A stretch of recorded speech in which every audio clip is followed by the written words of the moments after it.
జై దక్ష ఎపిసోడ్ 10. అందరూ కలిసి జలపాతం దగ్గరికి వెళ్ళడానికి సిద్ధమవుతారు. సుభద్రమ్మ గారు వాళ్ళతో పాటు అంబిక, కాత్యాయనిని కూడా వెళ్ళమనడంతో వాళ్ళు కూడా బయలుదేరుతారు. అందరూ నడుచుకొని వెళ్తుంటే ఎటు నుంచి వచ్చిందో తెలియదు, కానీ ఒక బాణం దక్ష వైపు దూసుకొని వచ్చింది. దక్ష్ కూడా అంతే వేగంగా ఆ బాణాన్ని చేత్తో పట్టుకొని పక్కకి విసిరేస్తాడు. ఇదంతా 5 సెకండ్స్లో. అలానే దక్ష వాళ్ళు అందరికంటే వెనుకగా ఉండడం వల్ల ఎవరూ దాన్ని గమనించరు. ఆఖరికి దక్ష కూడా దాన్ని గమనించదు. మరి కొంచెం దూరం వెళ్ళేసరికి ఇంకొక బాణం వస్తుంది. అది చూసిన దక్ష వెళ్తుంటే కాలు అడ్డం పెట్టి దక్ష పడుతుంటే పడకుండా పట్టుకుంటాడు. ఆ బాణం వాళ్ళ ఇద్దరి పైనుంచి వెళ్ళి ఒక చెట్టుకి తగులుతుంది. దక్ష్ వాళ్ళ ఫ్రెండ్కి ముందుగానే చెప్పి ఉండడంతో అతను ఆ బాణం వచ్చిన వైపుకి వెళ్ళి ఎవరైనా ఉన్నారేమో అని వెతుకుతూ ఉంటారు. ఇక్కడ దక్ష ఏమో దక్ష్ కళ్ళల్లోకి చూస్తూ ప్రపంచాన్ని మర్చిపోతే దక్ష్ ఆమెని సరిగ్గా నిలబెట్టి, చూసుకొని నడవండి దక్ష అంటాడు. ఆ మాటకి దక్ష ఆలోచిస్తూ, అసలు నేను అలా ఎలా పడబోయానబ్బా అని అనుకుంటూ ఉంటే, ఆలోచించింది చాలు, సరిగ్గా నడవండి అని మళ్ళీ అంటాడు దక్ష్. అలా వెళ్తున్న సమయంలో ఈసారి బాణం గురి తప్పి దక్ష ముందు ఉన్న అబ్బాయి భుజాన్ని రాసుకుంటూ వెళ్ళింది.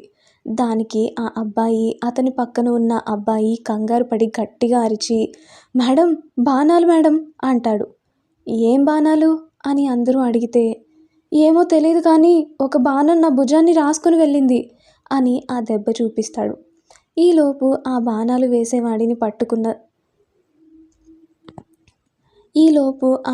వేసేవాడిని పట్టుకున్నట్టు దక్షకి మెసేజ్ వస్తే అక్కడ ఉన్న వాళ్ళు అది పెద్ద దెబ్బ కాకపోవడంతో బాణమ్మా అని ఆలోచిస్తూ ఉంటారు. ఏదో చెట్టు కొమ్మ గీసుకున్నట్టుంది అంతే, ఇక్కడ బాణాలు ఎవరు వేస్తారు అని కవర్ చేస్తాడు దక్ష్. అదే అయ్యి ఉంటుంది, అసలే వీడికి సినిమా పిచ్చి కదా, అలా ఇమాజిన్ చేసుకున్నాడేమో అని అందరూ లైట్ తీసుకొని మళ్ళీ నడక మొదలు పెడతారు. కొంచెం సేపటికి అందరూ జలపాతం దగ్గరికి చేరుకొని అక్కడ 2 గంటలు గడిపి తిరిగి ప్రయాణం మొదలుపెట్టి క్యాంప్ దగ్గరికి చేరుకుంటారు. వాళ్ళని అక్కడ వదిలిపెట్టి దక్ష్ భైరవ్ని తీసుకొని నేరుగా ఆ బాణం వేసిన వాడి దగ్గరికి వెళ్తాడు. వాడిని అప్పటికే దక్ష్ ఫ్రెండ్ కొట్టి స్పృహ తప్పేలా చేస్తాడు. దక్ష్ వాళ్ళు వెళ్ళగానే పారిపోవడానికి ట్రై చేశాడురా.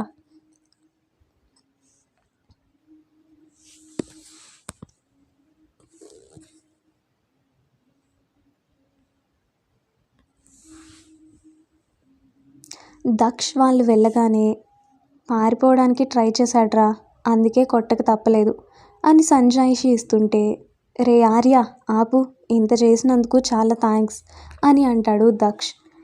వాడి మొహం మీద నీళ్లు కొట్టి వాడిని స్పృహలోకి తెచ్చి, ఎందుకు ఆ అమ్మాయిని చంపాలని చూసావు అని అడిగితే వాడు చెప్పేలోపు అక్కడ ఉన్న కిటికీలో నుంచి ఒక ముసుగు మనిషి వాడిని షూట్ చేసేసి చీకట్లో కలిసిపోతాడు. భైరవ్కి అదంతా చూసి పిచ్చెక్కుతుంటే, అన్నా అసలేంటిదంతా అని దక్షని అడగగా దక్ష్ మొత్తం భైరవ్కి, ఆర్యకి చెప్తాడు. అన్నా ఆ శ్రీ మేడం దక్షకి అక్కనా? ఆవిడ చాలా మంచి అమ్మాయి అన్నా. మన ఊర్లో కూడా ఆవిడ ఉన్నప్పుడు చాలామందికి సహాయం చేసింది. నేను దక్ష గారిని చూసిన మొదటిసారే అనుకున్నాను శ్రీ మేడం పోలికలు ఉన్నాయి అని, కానీ మళ్ళీ ఆ విషయం మర్చిపోయాను. అన్నా మరొక విషయం ఏంటి అంటే, శ్రీ మేడం చనిపోయే ముందు మన సర్పంచ్ని కలిసింది అని వాడి చుట్టూ ఉండే మనుషులు అంటుంటే విన్నాను, కానీ అది ఎంతవరకు నిజమో తెలీదు. భైరవ్ చెప్పిన విషయం విన్న తర్వాత దక్ష్ ఆలోచనలో పడి కొంచెం సేపటికి, సరే దాని గురించి నేను చూసుకుంటా, కానీ ఈ విషయం మీరెవరికి చెప్పకండి. అలానే ఆర్య వీడిని పోస్ట్ మార్టం కోసం పంపించి ఆ బుల్లెట్ ఎలాంటి టైపో కనుక్కో అని చెప్పి అక్కడి నుంచి భైరవ్తో కలిసి వెళ్తాడు దక్ష్. వాళ్ళు వెళ్తూ ఉండగా దక్ష దగ్గర నుంచి కాల్ వస్తుంది దక్షకి. అదేంటి దక్ష కాల్ చేస్తుంది, కొంపతీసి నేనే చాట్ చేస్తున్నా అని తెలిసిపోయిందా అనుకొని లిఫ్ట్ చేయాలా వద్దా అని లిఫ్ట్ చేస్తాడు. హలో దక్ష్ గారు, నేను మిమ్మల్ని అర్జెంటుగా కలవాలి. ఒకసారి క్యాంప్ వెనుక ఉన్న ఆంజనేయ స్వామి గుడికి రాగలరా? దక్ష మాటల్లో సీరియస్నెస్కి మ్యాటర్ ఇంపార్టెంట్ అని అర్థమయ్యి, తప్పకుండా వస్తాను దక్ష అని భైరవ్ని ఇంటికి వెళ్ళమని చెప్పి దక్ష దగ్గరికి వెళ్తాడు దక్ష్. దక్ష రాగానే నేను అడిగేదానికి నిజాలు మాత్రమే చెప్పండి దక్ష్ గారు అని దక్ష అంటే సరే అని అంటాడు దక్ష్. రాహుల్కి తగిలింది బాణమే కదా? కొంచెం సేపు ఆలోచించి అదేం లేదు దక్ష అని అంటాడు దక్ష్. రాహుల్కి తగిలిన దెబ్బకి బ్యాండేడ్ వేసి వస్తున్నాను దక్ష్ గారు. బాణం తగిలిన దానికి చెట్టు కొమ్మ గీసుకున్న దానికి తేడా నాకు తెలియదు అనుకుంటున్నారా? దక్ష అది అని ఏం చెప్పాలో తెలియక కొంచెం సేపు ఉండి అవును అది బాణం తగిలిన దెబ్బనే అని అంటాడు దక్ష్. మరి ఎందుకు చెట్టు కొమ్మ గీసుకుంది అని అబద్ధం చెప్పారు? బాణం అని చెప్తే అందరూ కంగారు పడతారని అలా చెప్పాను. అంటే ఈ ఊర్లో ఎవరైనా నన్ను చంపడానికి చూస్తున్నారా? దక్ష ఆ విషయం నీకెలా? ముందు నా మీదకి దూసుకొచ్చిన బాణాలు నేను గమనించారు దక్ష గారు. గమనించాను దక్ష గారు. కానీ అది నా భ్రమ అనుకున్నాను. రాహుల్కి తగిలిన దెబ్బ చూసిన తర్వాత నాది భ్రమ కాదు అని అర్థమైంది. ఇప్పటికైనా నిజం చెప్పండి. అవును దక్ష, నీ అనుమానం నిజమే. కానీ ఇలా ఎవరు చేస్తున్నారో తెలీదు. తెలుసుకునే ప్రయత్నంలోనే ఉన్నాను. ఇంకొక విషయం అని భైరవ్ తనకి చెప్పింది మొత్తం దక్షకి చెప్తాడు దక్ష్. ఓహో, అందుకేనా ఈ ఊరి పెద్ద మనుషులందరూ మొదటిసారి నన్ను చూసినప్పుడు విచిత్రంగా చూశారు? ఆ సర్పంచ్ అయితే ఎప్పుడు క్యాంపుకి వచ్చినా నన్ను అలానే చూస్తాడు.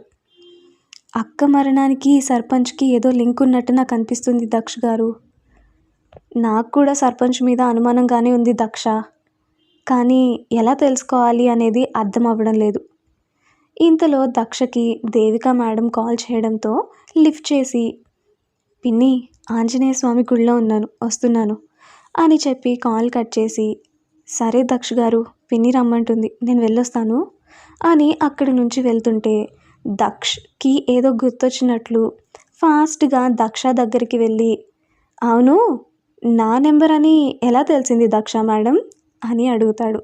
ఆ మాటకి దక్షకి కనిపించకుండా చిన్నగా నవ్వుకొని నాకు లేట్ అయింది, తర్వాత చెప్తానులేండి అని పరిగెత్తుకొని అక్కడి నుంచి వెళ్ళిపోతుంది. మరోవైపు రాహుల్ దక్ష బ్యాండెడ్ వేసి వెళ్ళిన తర్వాత ఆ దెబ్బని చూసుకుంటూ అతని పక్కన ఉన్న అనిల్తో రే ఆ బాణం నువ్వు కూడా చూసావు కదా అని అడిగితే అవునరా నేను కూడా చూశాను, కానీ వీళ్ళందరూ అది బాణం కాదు అని అంటున్నారు. అదే కదరా అది బాణమే, కానీ ఆ దక్ష అన్న చెట్టు కొమ్మ అని కహానీలు చెప్పి వీళ్ళందరినీ ఏమార్చాడు. ఈ ఊర్లో ఏదో జరుగుతున్నట్టుంది, దాని గురించి మనం ఎలా అయినా తెలుసుకోవాలిరా.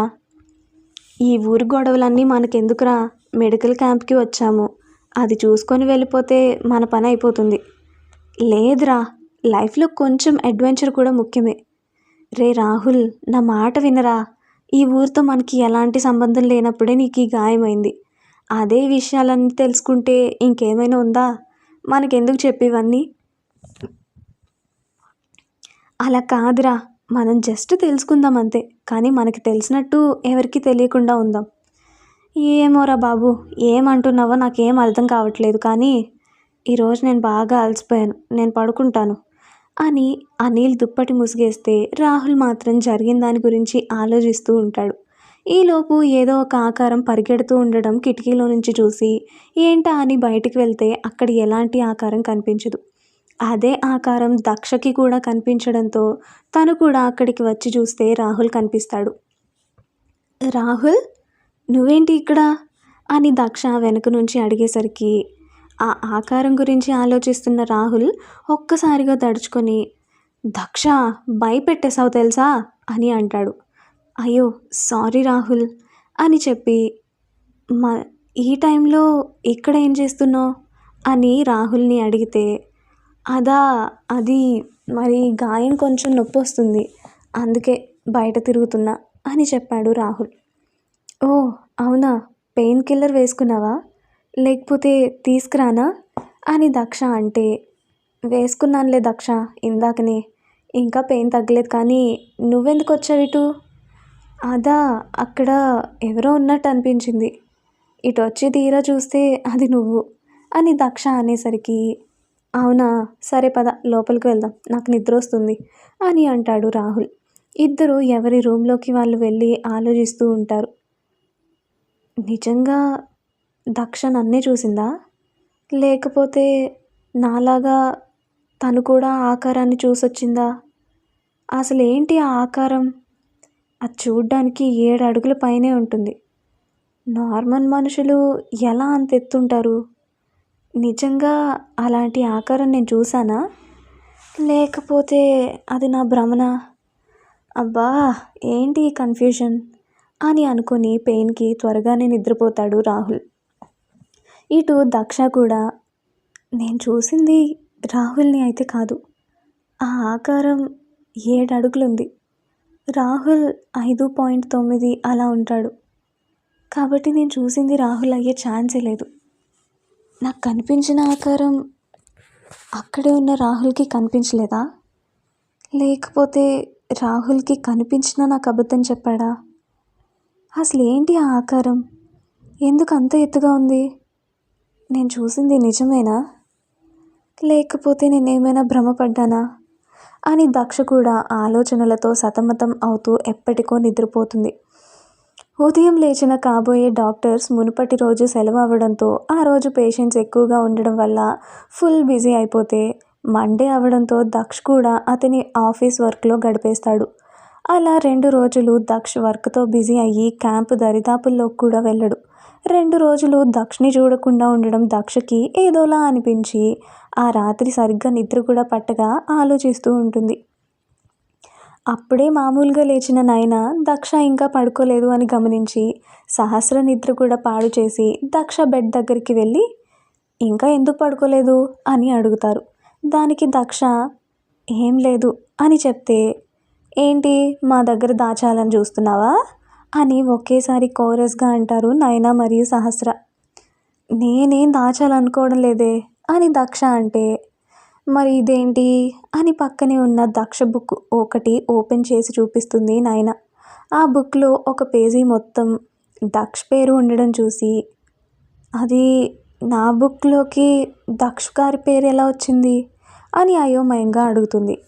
అబ్బా, తమరు రాస్తేనే వచ్చింది మేడం, మ్యాటర్ ఏంటి అని నయన అంటే, నేను రాయలేదే, నాకు తెలీదు అని దక్ష అంటే, తమరి ధ్యాస వేరే ఎక్కడో ఉంటే ఇవన్నీ ఎలా తెలుస్తాయిలే మేడం అని అంటుంది సహస్ర. అంటే ఉదయం నుంచి తమరు పరధ్యానంగా దక్ష అన్న పేరు రాస్తూనే ఉన్నావు, అందుకే నీకు తెలియట్లేదు అని సహస్ర అనగానే, అవునా, అవును మేడం, ఇప్పుడు చెప్పు మ్యాటర్ ఏంటి, ఏమోనే నాకు తెలీదు, కానీ దక్ష్ గారిని చూడాలి, మాట్లాడాలి అనిపిస్తుంది అని చెప్పి నయన సహస్రని చూస్తే వాళ్ళు ముసిముసిగా నవ్వుతూ ఉంటారు. ఎందుకు నవ్వుతున్నారు మీరు ఇప్పుడు, ఎందుకు అని అంత స్లోగా అడుగుతావేంటే మాలోకం, మరి గట్టిగా అరిచి అందరినీ లేపాలా, అబ్బా అలా కాదే, దక్ష్ గారి మీద నీ ఫీలింగ్స్ నీకు అర్థం అవడం లేదా, అంటే మీరనేది, అదే మేం చెప్పడం కాదే, నీకు నువ్వే తెలుసుకో అనేలోపు కిటికీలోంచి ఏదో ఆకారం కనిపించడంతో, హే అటు చూడండే అని కిటికీ వైపు చూపిస్తుంది సహస్ర. ఎవరో టార్చ్ లైట్ పట్టుకొని అడవి వైపుగా వెళ్ళడం కనిపిస్తుంది ముగ్గురికి. ఎవరా అని చెప్పి ముగ్గురు బయటికి వెళ్ళేసరికి ఆ మనిషి అక్కడ ఎక్కడా కనిపించక ఏదైనా పని ఉండి వెళ్తున్నారేమో అనుకొని ముగ్గురు రూమ్కి వెళ్ళి నిద్రపోతారు. ఉదయం 5 గంటలకి అక్కడ కల్లాపు చల్లి ముగ్గు వేయడానికి వచ్చే ఆవిడ వాళ్ళ క్యాంప్ గేటు ముందు ఉన్న దృశ్యాన్ని చూసి కెవ్వున కేక పెడుతుంది. ఆవిడ అరుపు విని అందరూ కూడా పరిగెత్తుకొని అక్కడికి వచ్చి చూస్తే అక్కడ ఒక ఆవు, లేగదూడ, వాటి శరీరంలో ఒక్క చుక్క రక్తం కూడా లేకుండా చచ్చిపడి ఉన్నాయి. వాటిని చూసిన అందరి గుండె మామూలు వేగం కంటే 2 ఎక్కువ వేగంతో కొట్టుకుంటుంటే ఈలోపు ఒకతను ఊరంతా ఆ విషయం చెప్పడంతో అందరూ ఆ క్యాంప్ దగ్గరికి వస్తారు. ఆ ఆవు, లేగదూడ యజమాని కూడా అక్కడికి చేరుకొని అవి అలా పడి ఉండడంతో రోజు 6 లీటర్ల పాలు ఇచ్చేది.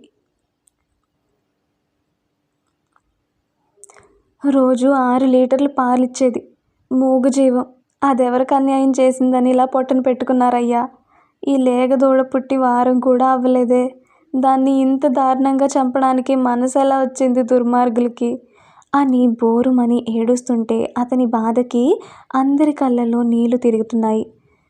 నువ్వే అంటున్నావు కదయ్యా దుర్మార్గులు అని. వాళ్ళకి మనసు మానవత్వం అవేవి ఉండవు.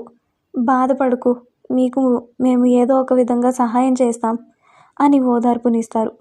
దక్ష్ ముందుకు వచ్చి, ఏంటిదంతా, ఇంత క్రూరంగా వాటిని ఎవరు చంపుంటారు అని అక్కడ ప్రజల్ని అడుగుతాడు. వాళ్ళు అందరూ తలలు దించుకొని వాళ్ళలో వాళ్ళు గుసగుసలు చెప్పుకుంటుంటే, ఏం జరిగిందో చెప్తారా లేదా అని గట్టిగా అరుస్తాడు దక్ష్. దక్ష్ అరుపుకి, నేను చెప్తాను బాబు అని ఆ ఆవు లేగదూడ యజమాని సర్పంచ్ని చూస్తూ ఉంటే అక్కడే ఉన్న ఆ ఊరి సర్పంచ్ అతని మీద కన్నెర చేసి చూస్తాడు.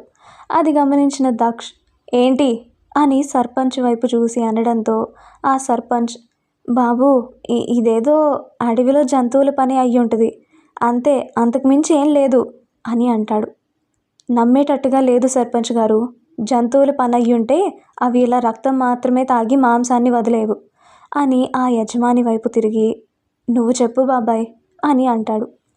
అది దక్ష్ బాబు, సరిగ్గా 2.5 ఏళ్ల క్రితం మన ఊరికి ఎవరో కొంతమంది వ్యక్తులు వేలలాగా వచ్చి మన దుర్గమ్మ గుడిని పరీక్షించాలి అని అడిగారు. దానికి రాజేంద్రయ్య ఒప్పుకొని వారికి అనుమతి ఇచ్చారు. వాళ్ళు 2 నెలలు కష్టపడి దుర్గమ్మ గుడిని పరీక్షించి వెళ్ళిపోదాం అనుకునే ముందు రోజు వాళ్ళలో దివ్య అమ్మ చనిపోయారు. ఆవిడ చాలా మంచిదయ్యా, అందరితో చాలా పద్ధతిగా మంచిగా ప్రవర్తించేవారు. ఆవిడ అలా ఉన్నట్టుండి చనిపోవడం ఏమీ అర్థం కాలేదు. సర్పంచ్ గారు ఇప్పుడు అన్నట్టు అప్పుడు కూడా జంతువులే దాడి చేశాయి అన్నారు. కానీ అప్పటి వరకు ఊర్లోకి రాని జంతువులు ఆమెను చంపడం ఏంటనేది ఊర్లో ఒక్క మనిషికి కూడా అర్థం కాలేదు. ఆ విషయం జరిగిన తర్వాత అమావాస్య నుంచి ఇలా మొదలయ్యాయి దక్ష్ బాబు. ప్రతి అమావాస్యకి ఏదో ఒక జంతువు ఇలానే చచ్చిపడేవి. అప్పటి నుంచి 1.5 సంవత్సరం వరకు ప్రతి అమావాస్యకి ఇలా జరుగుతూ వచ్చింది. ఇలా జరిగిన తర్వాత ఏ ఇంటి ముందైతే ఈ జంతువులు పడుంటాయో ఆ ఇంట్లో ఉండే పెళ్ళి కాని ఆడపిల్లలు పౌర్ణమికి శవాలై పడేవారు. అదేంటో నాకు ఈ విషయాలు ఏమీ తెలియవు అని. అదేంటి నాకు ఈ విషయాలు ఏమీ తెలియవు అని రాజేంద్ర గారు అడిగితే, అయ్యా మీకు ఈ విషయాలు ఏమీ తెలియకూడదు అని సర్పంచ్ గారు మాట తీసుకున్నారు ఊరి ప్రజల నుంచి అని అతను చెప్పేసరికి రాజేంద్ర గారు ఆ సర్పంచ్ వైపు తిరిగి, ఏం జరుగుతుంది ఊర్లో నాకు తెలియకుండా అని సింహం గర్జించినట్టు గర్జిస్తారు. అక్కడ ఉన్న అందరికీ తెలుసు రాజేంద్ర గారికి సహజంగా కోపం రాదు, కానీ వస్తే తట్టుకోవడం కష్టం అని. ఆయన అలా అనగానే సర్పంచ్కి ఒళ్ళంతా చెమటలు పట్టేసి, రాజేంద్ర గారు, ఊరు గొడవలన్నీ మీకెందుకని చెప్పలేదు అంతే అని కప్పిపుచ్చుకుంటాడు.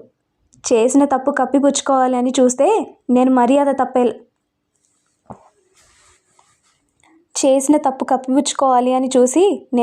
తప్పేలా చేయకండి. అసలు ఏం జరుగుతుంది ఊర్లో? అయ్యా ఇలా జరగడం 1.5 సంవత్సరం క్రితమే ఆగిపోయాయి. మళ్ళీ ఇలా అవ్వడం ఏంటో నాకు కూడా అర్థం కావడం లేదు. అది అంతా కాదు సర్పంచ్ గారు, మా కుటుంబానికి ఈ విషయాలు తెలియకూడదు అని మీరెందుకు ఊరి ప్రజలకి చెప్పారు అని దక్ష్ అడగడంతో, అది దక్ష్ బాబు, ఇవన్నీ తెలిస్తే ఎక్కడ నన్ను సర్పంచ్గా తీసేస్తారేమో అని భయపడి ఇలా జరుగుతుందని ఎవరిని మీకు చెప్పొద్దని చెప్పాను అని అనగానే, ఓహో, అంటే మీ స్వలాభం కోసం ఊరిని ప్రమాదంలోకి నెట్టేస్తారా? నన్ను క్షమించండి అయ్యా, ఇక మీద ఇలా చెయ్యను అని రాజేంద్రకి దండం పెడతాడు సర్పంచ్. ఇప్పటి నుంచి ఊరికి సంబంధించిన ఎలాంటి విషయం జరిగినా అందరికీ తెలియాలి. ఇలా దాపరికాలు ఊరిని నాశనం చేయడానికి దారి తీస్తాయి. అది పక్కన పెడితే ఈ పెళ్ళి కాని పిల్లలు చావులేంటో కానీ మీరు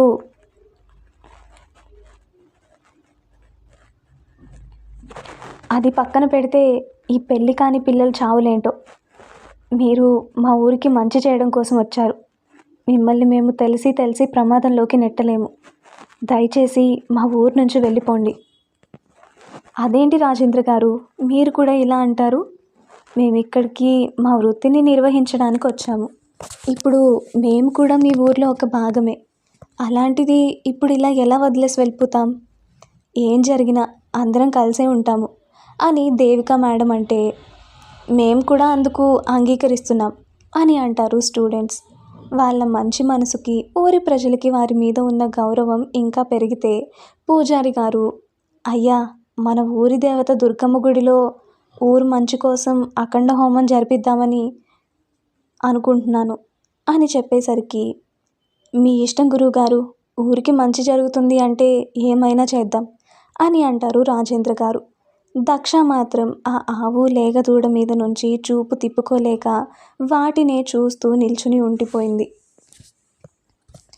అసలు ఈ ఆవు లేగదూడ కథ ఏంటి? పెళ్ళి కాని పిల్లలు చనిపోవడం ఏంటి? తెలుసుకోవాలి అనుకుంటున్నారా? అయితే నెక్స్ట్ రాబోయే ఎపిసోడ్స్ అన్నిటి కోసం వెయిట్ చేయాల్సిందే.